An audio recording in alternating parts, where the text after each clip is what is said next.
आप देख रहे हैं हमारा खास कार्यक्रम रहस्य और आज हम आपको लेकर चलेंगे 4 धामों में से एक धाम बद्रीनाथ के तप्त कुंड की पड़ताल पर।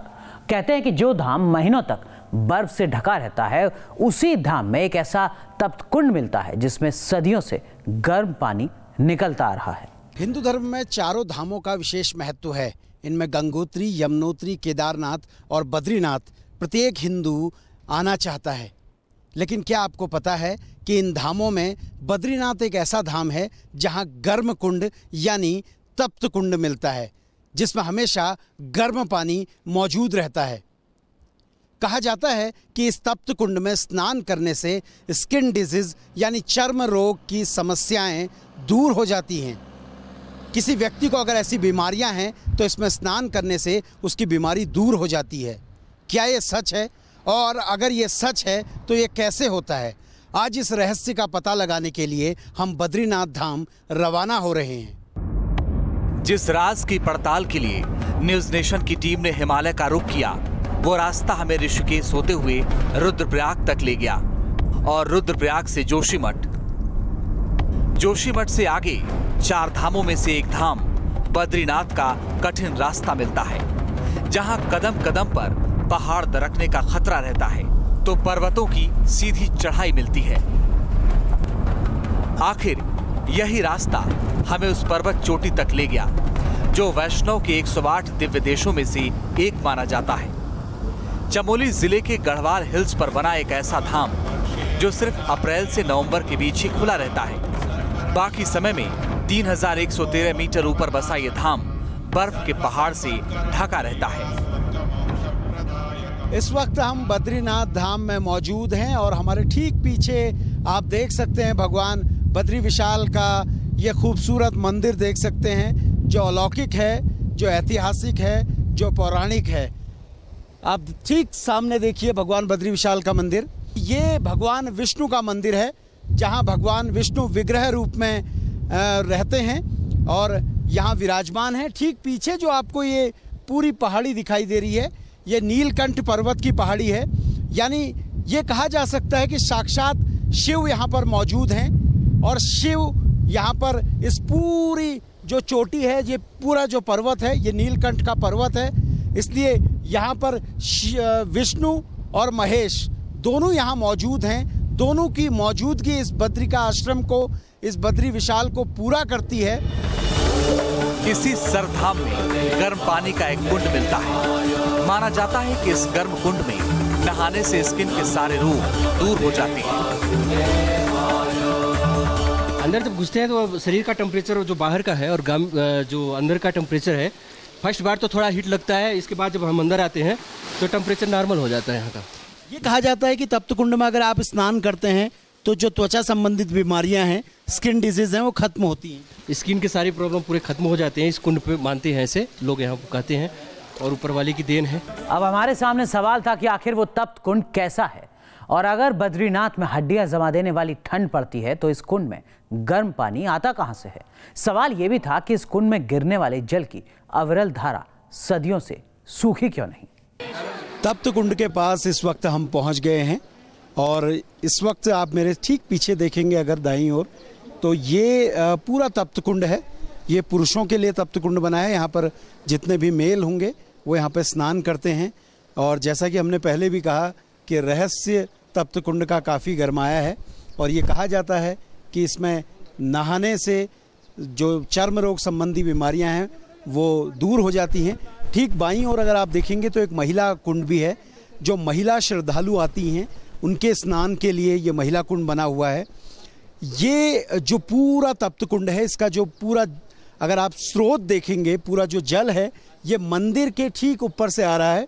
ठीक पीछे की ओर हम आपको दिखाएंगे कि कैसे ये पूरा जो कुंड है, कुंड में जो जल आ रहा है ये गर्म है। अक्सर उत्तराखंड में आपने ठंडे पानी के स्रोत देखे होंगे, लेकिन ये पूरा जो है ये पूरा गर्म पानी का स्रोत है। इसका उद्गम बताया जाता है कि सामने जो नीलकंठ पर्वत है उसी की पहाड़ियों से है। ठीक पीछे की ओर मेरे वीडियो जर्नलिस्ट आपको दिखाएंगे। हमारे सामने मैं आपको दिखाऊंगा कहाँ से ये पूरा जो पानी है तप्त कुंड का, ये पानी आ रहा है। आप ठीक सामने आप देख सकते हैं कि मंदिर की ओर से ये पूरा गर्म कुंड का जो तप्त कुंड का जो पानी है ये पानी आ रहा है। ये यहाँ से दो भागों में बांट दिया जाता है, जो पुरुष तप्त कुंड है और जो महिला तप्त कुंड है। ये आप देखिए इस तरह से पानी की भाप आपको दिखाई दे रही है। शाम होते होते ये भाप और ज़्यादा तेज़ हो जाती है। जिस तरह से हमने कहा था कि उत्तराखंड में ठंडे पानी के स्रोत आपने बहुत देखे होंगे, लेकिन बद्रीनाथ का ये तप्त कुंड अपने आप में किसी रहस्य से कम नहीं है। कहते हैं कि इस तप्त कुंड में जिसने भी जल्दबाजी में छलांग लगाई वो दुगनी रफ्तार से पानी से बाहर आ जाता है, क्योंकि इस कुंड के पानी का ताप शरीर को झुलसाने लगता है और उस ताप को सह पाना मुश्किल हो जाता है। लेकिन जो भी इस ताप को 2 मिनट तक सह लेता है वो तप्त कुंड से तरोताजा होकर बाहर निकलता है। देखिए काफ़ी लोग यहाँ पर हैं जो इस वक्त भी कुंड में मौजूद हैं। हम किसी और से बात करते हैं, कैसा महसूस करते हैं और मान्यता क्या है इसकी? सर मान्यता यह है तप्त कुंड में नहाने से चर्म रोग दूर होते हैं, जो त्वचा रोग जो होते हैं वो दूर हो जाते हैं मान्यता। और इसके बाद जो अंदर घुसने के बाद जो टेम्परेचर है वो बद्री विशाल की कृपा से वो नॉर्मल ही रहता है। बाहर से आप छुएंगे तो आपको हीट ही लगेगा, ज़्यादा टेम्परेचर मतलब हॉट लगेगा इसका। उसके अंदर घुसने के बाद नॉर्मल ही रहता है। जब आप बाहर से पानी को हाथ लगाते हैं तो बहुत गर्म लगता है, लेकिन जब आप कुंड में प्रवेश करते हैं तो आपको ये सामान्य सा लगता है।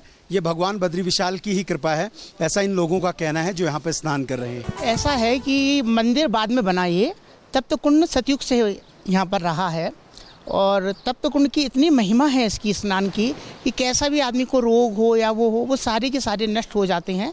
जब आदि गुरु शंकराचार्य यहाँ पर आए 350 साल पहले, तो उसके पहले बौद्ध धर्म आ चुका था, तो यहाँ पर केवल मूर्ति कहीं पर थी। उन्होंने ये नारद कुंड यहाँ पर बना हुआ है, वहाँ पर मूर्ति को फेंक दिया था। तो शंकराचार्य जी जब 350 साल पहले यहाँ बद्री धाम में आए तो कुछ नहीं था, ये कुंड ही था। तब उनको भगवान ने सपना दिया कि मैं यहाँ पर नारद कुंड में हूँ। तब उन्होंने नारद कुंड से भगवान विष्णु की मूर्ति निकाली, जो कि थोड़ी सी क्षतिग्रस्त है, उंगलियां उनकी नहीं हैं, और उन्होंने यही इसी तप्त कुंड में जहाँ से ये गर्म पानी निकल रहा है वहाँ पर भगवान विष्णु की स्थापना की है। और उनके पास कुछ भी भोग लगाने को नहीं था। 350 साल पहले क्या रहा होगा, यहाँ कुछ नहीं रहा होगा, तो उनकी झोली में चने की दाल थी, किसी ने दिया होगा, उसी का उन्होंने भगवान विष्णु को यहाँ पर भोग लगाया और यहीं पर पहले सबसे पहले इस तप्त कुंड में ही उनकी स्थापना किया। उसके बाद उन्होंने इस मंदिर की स्थापना की, राजाओं से पैसे लेकर, उनके पास कोई व्यवस्था नहीं थी, और फिर भगवान बद्री विशाल को वो मूर्ति उठाकर इस मंदिर में स्थापित किया। सर ये भी कहा जाता है कि जब भगवान के कपाट खुलते हैं तो देखा जाता है कि घृत में उनकी मूर्ति, इसका क्या वो है और क्या कुछ इसकी महिमा है? देखिए साहब, जब भगवान के कपाट बंद होते हैं तो 6 महीने लक्ष्मी जी भगवान के साथ रहती हैं। उद्धव जी भगवान के बड़े भाई हैं, जो चल मूर्ति हैं, वो जाती हैं यहाँ से पांडुकेश्वर, और भगवान लक्ष्मी जी के साथ विराजमान होते हैं। भगवान को 6 महीने को घी का लेपन और एक माना से जो माना वाला जो बनाते हैं, एक घृत कंबल, जो कंबल बनती है, वो कंबल 6 महीने पूरा घृत कंबल भगवान जी के स्पर्श पर लगाई जाती है। उसके कपाट खोलेंगे सुबह, तो उसके बाद सबको वितरण किया जाता है तो 6 महीने भगवान के स्पर्श पर रहता है और वो महाप्रसाद ही कहलाया जाता है। और ये सतयुग से प्रथा चली आ रही है घृत कंबल की। बद्रीनाथ धाम के कपाट 6 महीने के लिए खुलते हैं और शीतकालीन में 6 महीने के लिए बंद हो जाते हैं। ऐसा क्यों होता है, इसकी जानकारी आपको देते हैं। ठीक पीछे देखिए आप, भगवान बद्री विशाल का भव्य मंदिर आपको दिखाई दे रहा है। ऐसा कहा जाता है कि नर सेवा नारायण सेवा, यानी 6 महीने देवता भगवान विष्णु की, भगवान नारायण की पूजा करते हैं। शीतकालीन में जब कपाट बंद होते हैं उसके बाद अगले 6 महीने तक देवता भगवान विष्णु की पूजा करते हैं, और 6 महीने बाद जब कपाट खुलते हैं और उसके बाद जो मनुष्य हैं, जो देश विदेश के लोग हैं, वो भगवान विष्णु की आराधना के लिए, भगवान नारायण की आराधना के लिए पहुंचते हैं और वो अगले 6 महीने पूजा करते हैं। बद्रीनाथ धाम का नाम बद्रीनाथ क्यों पड़ा? कहा जाता है कि जब भगवान विष्णु यहाँ तपस्या कर रहे थे तो इतनी ज़्यादा ठंड, इतने ज़्यादा हिमखंड यहाँ पर जमा हो गए थे कि माता लक्ष्मी को दया भाव आया और उनको भगवान विष्णु की चिंता होने लगी, और ऐसे में उन्होंने बेर का पेड़, जिसे बद्री वृक्ष भी कहा जाता है, उसका रूप धारण किया और भगवान विष्णु को उस तपस्या में सहयोग प्रदान किया। कहा जाता है कि भगवान विष्णु की जब तपस्या पूरी हुई तो उन्होंने माता लक्ष्मी से कहा कि आपने हज़ारों साल इस तप में मेरा सहयोग प्रदान किया, मेरी सहायता की, इसलिए इस बद्रिका आश्रम में, इस बद्री विशाल में मेरे साथ आपकी भी पूजा की जाएगी। कहा जाता है तभी बद्री वृक्ष के नाम पर ही इस पूरे धाम का नाम बद्रीनाथ पड़ा। भगवान बद्री विशाल के भोग के लिए भी कहा जाता है कि भगवान बद्री विशाल जो भोजन करते हैं वो अलग अलग धामों में करते हैं, इसकी क्या कथा है? महाराज जी ऐसा कहा है, सुनते हैं संत महात्माओं से सुना है कि ना भगवान विष्णु सुबह के टाइम सवेरे 3-4-5 बजे से लेकर जब यहाँ पट खुलते हैं और 10:30-11 बजे तक बद्रिकाश्रम में रहते हैं और 11 बजे के बाद भगवान विष्णु जगन्नाथपुरी जाते हैं और वहाँ पर जाकर जो भोग बनता है 7 हंडों में जगन्नाथपुरी में, वहाँ पर वो भोजन प्रसादी पाते हैं।